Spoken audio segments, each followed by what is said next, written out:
retrouve notre cher Roberto Alagna, c'est bien sûr sur France Musique. C'est aujourd'hui dans Aurélie Moreau, le Van Beethoven. Roberto Alagna, un ténor au sommet de son art. Et là, ce qu'on écoute en attendant l'émission, c'est Roberto Alagna and Friends, une émission, un concert superbe offert par Judith Chen. Et malgré la fatigue, comme le racontait à ce moment-là Roberto Alagna, après une tournée éprouvante, il nous offrait avec sa compagne, la soprano Alexandra Kurtzak, un concert ébouriffant avec Puccini in Love. Bon anniversaire à toutes les natives et natifs du 1er juillet. Olivia de Havilland qui nous a quittés l'année dernière à 104 ans, la même année que Kirk Douglas, record de longévité.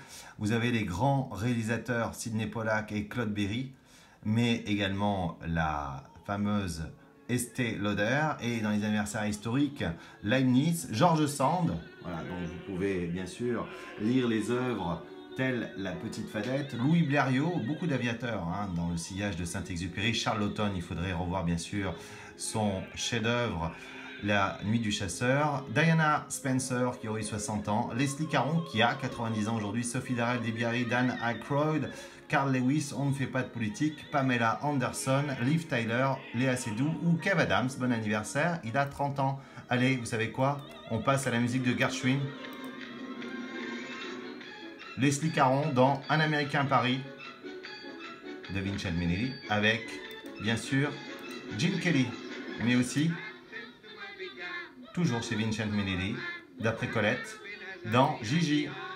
On court avec Carl Lewis, les belles années, les Jeux Olympiques en 1984.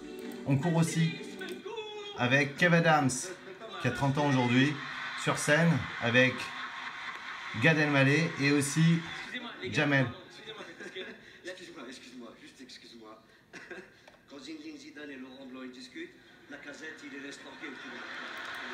Allez, et on se quitte avec Debbie Harry, Heart of Glass, Blondie. Et moi je vous dis à demain. À demain.